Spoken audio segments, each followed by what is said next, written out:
నమస్తే, నా పేరు తేజస్విని. బీసీఎన్ న్యూస్ కి స్వాగతం. ముందుగా ముఖ్యాంశాలు. విశాఖ ఏయూ ఇంజనీరింగ్ కళాశాల మైదానంలో గ్రేట్ వైజాగ్ షాపింగ్ ఫెస్టివల్ ప్రారంభం.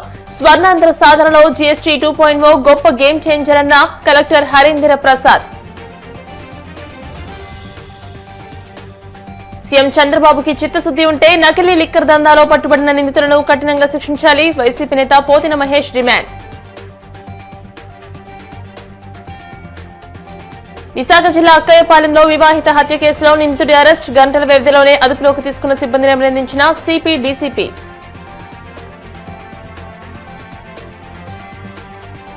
తిరుమల శ్రీవారిని దర్శించుకున్న ప్రముఖ సినీ నటుడు కిరణ్ అంబవరం. ఆలయ మర్యాదలతో స్వాగతం పలికిన అధికారులు.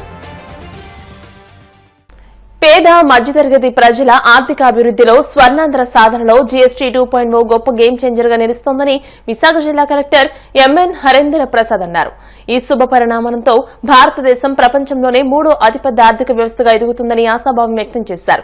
సూపర్ జీఎస్టీ సూపర్ సేవింగ్స్ పై అవగాహనలో భాగంగా విశాఖ ఏయూ ఇంజనీరింగ్ కళాశాల మైదానంలో the great Vizag shopping festival ను ఆయన ప్రారంభించారు. ఈ సందర్భంగా కలెక్టర్ మాట్లాడుతూ కేంద్ర ప్రభుత్వం జీఎస్టీని తగ్గించడం చారిత్రాత్మక నిర్ణయమని అన్నారు. జీఎస్టీపై ప్రజలకు అవగాహన కల్పించేందుకు గ్రేట్ వైజాగ్ ఫెస్టివల్ మంచి ప్లాట్ఫామ్ గా నిలుస్తోందని అన్నారు. ఈ నెల 19 వరకు జరిగే ఈ ఫెస్టివల్ ను ప్రజలందరూ విజయవంతం చేయాలని కోరారు. అనంతరం ఫెస్టివల్ లో ఏర్పాటు చేసిన 60 స్టాళ్లను ఆయన సందర్శించి నూతన జీఎస్టీ స్లాబ్లను పరిశీలించారు.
ఫెస్టివల్ 2025 అంగరంగ వైభవంగా లాంచ్ కి రెడీగా ఉంది. Ready 3, 2 and 1. Come on everyone, put your hands together. And successfully మన డిగ్నిటరీస్ చేతుల మీదుగా విశాఖపట్నం జిల్లాలో విశాఖపట్నం నగరంలో ఏయూ ఇంజనీరింగ్ కళాశాల గ్రౌండ్స్ లో ఒక పెద్ద స్థాయిలో సూపర్ జీఎస్టీ సూపర్ సేవింగ్స్ కార్యక్రమంలో భాగంగా the great Visakhapatnam shopping festival ఏర్పాటు చేయడం జరిగింది. చాలా బాగా ఏర్పాటు చేయడం జరిగింది. వివిధ రకాల వస్తువులు ఎగ్జిబిషన్ లో పెట్టారు. దీని ద్వారా ప్రజలకి జీఎస్టీ సేవింగ్స్ ఎంత వస్తుంది అనే తెలియజేసే విధంగా గౌరవ ముఖ్యమంత్రి వారు ఒక ఆదేశాల మేరకు ఈ ఫెస్టివల్ అనేది రాష్ట్ర వ్యాప్తంగా అన్ని జిల్లాల్లో చెప్పడం జరుగుతుంది. మన జిల్లాలో దాదాపు 66 స్టాల్స్ మనం ఏర్పాటు చేశాము. ఈ స్టాల్స్లో 4 వీలర్స్ 2 వీలర్స్ అదేవిధంగా electronic goods including mobile phones, ఇంతే కాకుండా ఎస్హెచ్జి మహిళలు కూడా పార్టిసిపేట్ చేస్తూ వాళ్ళు సేల్ చేసే విధంగా ఎగ్జిబిషన్ అనేది ఏర్పాటు చేయడం జరిగింది. ప్రజలందరూ కూడా ఎక్కువ మంది వచ్చి ఎగ్జిబిషన్లో పార్టిసిపేట్ చేస్తూ ఇక్కడ ఉన్న బెనిఫిట్స్ పొందవలసిగా కోరుతున్నాను. మామూలుగా రీటైల్ అవుట్లెట్స్లో ఇచ్చే డిస్కౌంట్స్ కన్నా ఈ షాపింగ్ ఫెస్టివల్లో ఉన్న షాప్స్లో మీరు కొంటే అదనపు డిస్కౌంట్స్ ఇస్తామని ఇప్పుడు మాట్లాడిన ప్రతి ఒక్క వాళ్ళు సిబ్బంది కూడా తెలియచేయడం జరిగింది. అంతేకాకుండా లక్కీ డ్రా కూడా మనము ఏర్పాటు చేస్తున్నాము. On 19th last day of the exhibition we will have that lucky draw also. Lucky డ్రాస్తో పాటు ప్రతిరోజు కూడా ఈవినింగ్ పూట మనము కల్చరల్ యాక్టివిటీస్ కూడా ఏర్పాటు చేస్తున్నాము. ఫెస్టివల్ని మనము దివాళీ ముందే 4 రోజుల ముందే దివాళీ పండగ వచ్చిన ఒక వాతావరణం మనం తీసుకురాగలిగాము. ప్రజలు ఎక్కువ మంది వచ్చి సదుపాయాలని వాడుకోవాల్సిన సందర్భంగా జిల్లా యంత్రాంగం తరఫున మీ అందరినీ కోరుతున్నాను. మీడియా సోదరుల ద్వారా ప్రజలందరికీ ఈ విషయాన్ని తీసుకువెళ్ళవలసిగా ఈ సందర్భంగా తెలియజేస్తున్నాను. 66 స్టాల్స్ ఏర్పాటు చేయడం జరిగింది. ఎన్ని రోజుల పాటు 19వ తారీఖు దాకా ఈ స్టాల్స్ అన్ని ఉంటాయి. 20వ తారీఖు దీపావళి ఉంటుంది కాబట్టి 19th దాకా ఈ స్టాల్స్ అన్ని కొనసాగుతాయి. ప్రతి ఒక్కరికి కొత్తగా వచ్చిన జిఎస్టీ సంస్కరణలో వచ్చే లాభాలను అందించాలని వాళ్ళందరూ కూడా కామన్ ప్రజానీకము ఏ జిఎస్టీ రేట్లు తగ్గాయో తగ్గిన రేట్లు కామన్ మ్యాన్ కి చేరాలనే ఉద్దేశంతో చెప్పినటువంటి వినూత్నమైన కార్యక్రమము గౌరవ నారా చంద్రబాబు నాయుడు గారి ఆధ్వర్యంలో కలెక్టర్ గారి ద్వారా కమర్షియల్ ట్యాక్స్ డిపార్ట్మెంట్ లో ఉన్న ప్రతి ఒక్కరూ ఈ జిఎస్టీ సంస్కరణ ఫలాలను అందరినీ కూడా మీ అందరికీ అందించాలనే సదుద్దేశంతో ఈ రోజు 4 రోజులు కూడా ఈ పండుగ వాతావరణాన్ని క్రియేట్ చేయడం జరుగుతుంది. This is a historical event in Vizag. From the commercial tax department ఒక ట్యాక్స్ అథారిటీస్ పబ్లిక్ దగ్గరకు వచ్చి మీకు ఇది జరుగుతుంది మేలు అని చెప్పడం అనేది నాకు తెలిసిన 27 సంవత్సరాల నా సర్వీస్ లో ఇది మొదటిసారి. ఈ 4 రోజులు జరిగినటువంటి షాపింగ్ మాల్ ని సద్వినియోగం చేసుకోవాలని విశాఖపురం ప్రజలు ఈ షాపింగ్ ఫెస్టివల్ ని అద్భుతంగా వచ్చి ఒక డిస్ట్రిక్ట్ ఎంటైర్ స్టేట్ లోనే ఇలాంటి షాపింగ్ ఫెస్టివల్ జిఎస్టీ మీద జరగడం ఇదే ఫస్ట్ టైం. వేరే జిల్లాలో జరిగింది. నకిలీ లిక్కర్ దందాపై కూటమి ప్రభుత్వంపై మద్యపాన ప్రియుల్లో తీవ్రమైన వ్యతిరేకత రావడంతో కంటి తురుపు చర్యగానే బాటిళ్లపై క్యూఆర్ కోడ్ ప్రింటింగ్ పెడుతుందని, అంటే ఇన్నాళ్లు నకిలీ లిక్కర్ అమ్మకాలు జరిపామని ప్రభుత్వం అంగీకరించడమే అవుతుందని వైసీపీ నాయకులు పోతిన మహేష్ ఆరోపించారు. తాడేపల్లిలోని వైసీపీ కేంద్ర కార్యాలయంలో ఆయన మీడియాతో మాట్లాడుతూ నకిలీ లిక్కర్ అమ్మకాలు ఎక్కువగా జరిగేది బెల్ట్ షాపులు, పర్మిట్ రూములలోనే కాబట్టి నకిలీ మద్యం దోపిడీకి క్యూఆర్ కోడ్ అడ్డమే కాదని, లూజ్ లిక్కర్ అమ్మకాలు జరిగే అలాంటి చోట క్యూఆర్ కోడ్ తో పనేంటని ఆయన ప్రభుత్వాన్ని ప్రశ్నించారు. సీఎం చంద్రబాబుకు చిత్తశుద్ది ఉంటే నకిలీ లిక్కర్ దందాలో పట్టుబడిన నిందితులను కఠినంగా శిక్షించాలని ఆయన డిమాండ్ చేశారు. ఈ నకిలీ మద్యం అమ్మకాల ద్వారా రాష్ట్రంలో లక్షలాది మంది ప్రజల ఆరోగ్యాన్ని దెబ్బతీయడమే కాకుండా వేల కోట్ల రూపాయలు ఈ నకిలీ మద్యం అమ్మకాల ద్వారా దోచుకునేందుకు ప్రభుత్వ పెద్దలే ఈ పథకం అంతా పన్నారని కూడా మనందరికీ చాలా స్పష్టంగా అర్థమవుతోంది. ఇంతవరకు చంద్రబాబు నాయుడు గారు కానీ, మంత్రులు కానీ, ఎక్సైజ్ శాఖ మంత్రి కానీ ఒక్కరు కూడా బయటకు వచ్చి నకిలీ మద్యం అమ్మకాలని నియంత్రిస్తాం, నకిలీ మద్యం తయారు చేసినటువంటి వ్యక్తుల మీద కఠినమైనటువంటి చర్యలు తీసుకుంటాం, నకిలీ మద్యం తయారీని అడ్డుకుంటామని ఎక్కడైనా మాట్లాడారా? తెలుగుదేశం పార్టీలో ఉండేటువంటి ప్రభుత్వ పెద్దలకి ఇదొక పెద్ద ఆదాయ వనరుగా మారిపోబట్టే నకిలీ మద్యాన్ని నియంత్రించేటువంటి పరిస్థితి లేదని కూడా ఈరోజు రాష్ట్రంలో ప్రజలందరూ కూడా చాలా స్పష్టంగా అర్థమవుతుంది. మద్యం అమ్మకాల్లో 70% చీప్ లిక్కర్ అమ్మకాలే ఎక్కువగా జరుగుతాయి. మరి ఈ చీప్ లిక్కర్ సేవించేటువంటి వాళ్ళు కూడా పేద వాళ్లే ఎక్కువ మంది ఉంటారు. మరి ఈ పేదవాళ్ళు ఏ విధంగా ఈ మద్యం బాటిల్స్ ని స్కాన్ చేసి అది మంచిదా చెడ్డదా నకిలీదా అని ఏ విధంగా తెలుసుకుంటారు? మీ జీవో గాని ఉత్తర్వులు గాని తెలుసుకోవడానికి పనికొస్తాయా? అంటే ఇది కేవలం తూతూ మంత్రంగానే ఈ ఉత్తర్వులు జారీ చేసినాయి అని ప్రజల్ని మభ్యపెట్టడానికే ఈ క్యూఆర్ కోడ్ ఉత్తర్వులు జారీ చేశారని ప్రజలందరికీ కూడా అర్థమవుతుంది కదా. మరి బిలో పావర్టీ లైన్ లో ఉండేటువంటి చాలా మంది ప్రజల్లో కేవలం 30 నుంచి 45% మందికి మాత్రమే స్మార్ట్ ఫోన్లు ఉంటాయి.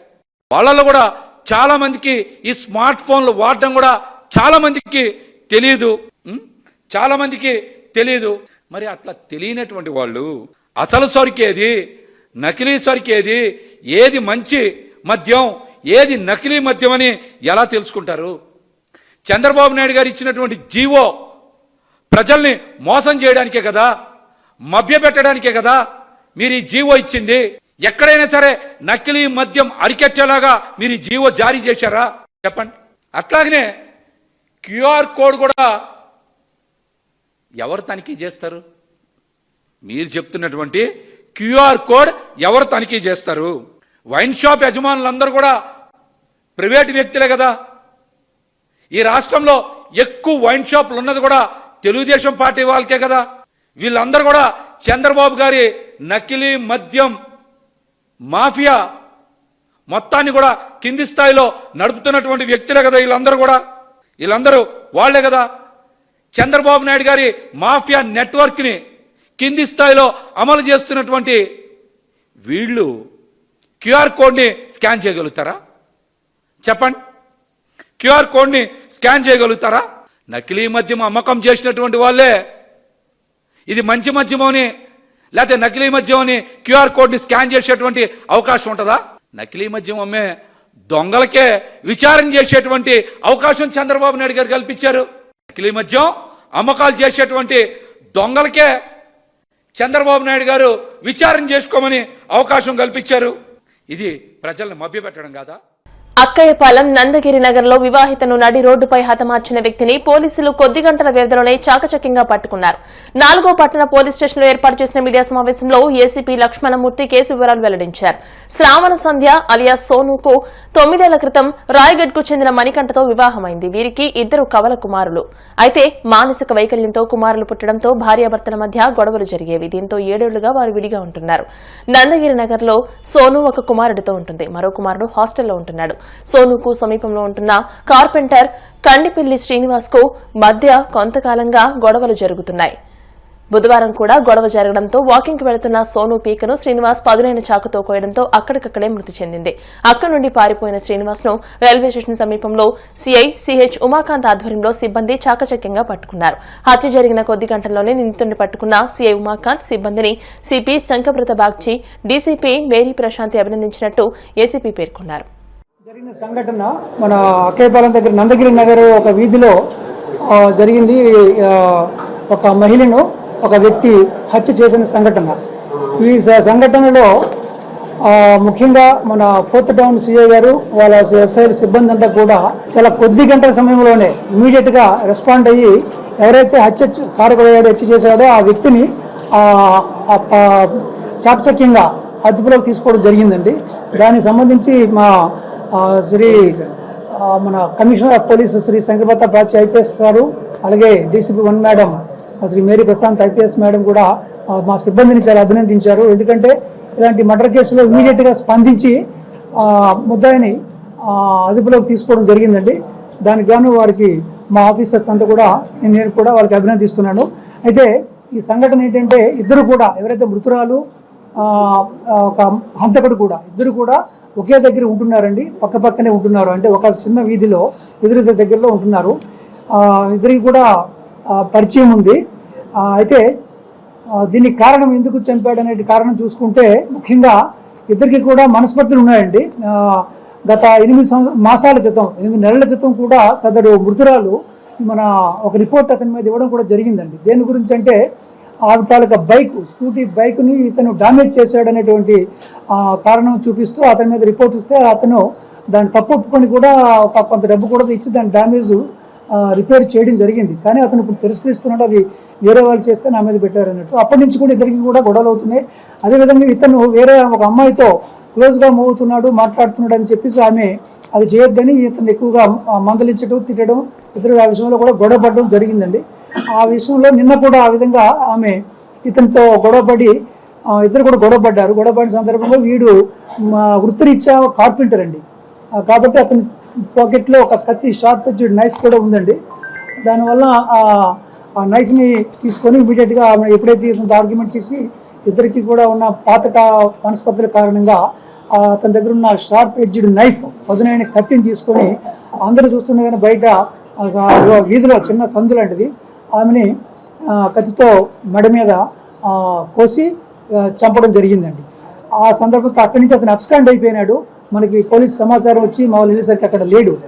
సో అక్కడ సమాచారం కూడా మా వాళ్ళందరితో మాట్లాడి ఎవరైనా తెలుసుకొని ఫోన్ టవర్ లొకేషన్ పెట్టుకొని పార్టీని డిప్లాయ్ చేసి ఇమీడియట్గా మా పోతురాని ఉమాకాంత్ గారు, వెంకటరావు గారు, మన మీ గారు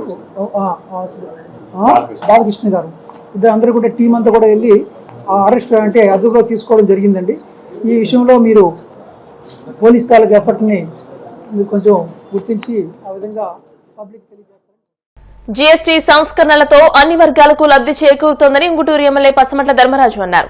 రవాణా శాఖ ఆధ్వర్యంలో ఏలూరు జిల్లా ఉంగుటూరు మండలం నారాయణపురం గ్రామంలో సూపర్ జీఎస్టీ సూపర్ సేవింగ్స్ పై అవగాహన ర్యాలీ నిర్వహించారు. ఈ మేరకు ఎమ్మెల్యే ధర్మరాజు జీఎస్టీ స్లాబ్లు తగ్గించడం ద్వారా వివిధ వర్గాల ప్రజలకు కలిగే ప్రయోజనాలు వివరించారు.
ఇప్పుడు కాసేపు ప్రకటనలు.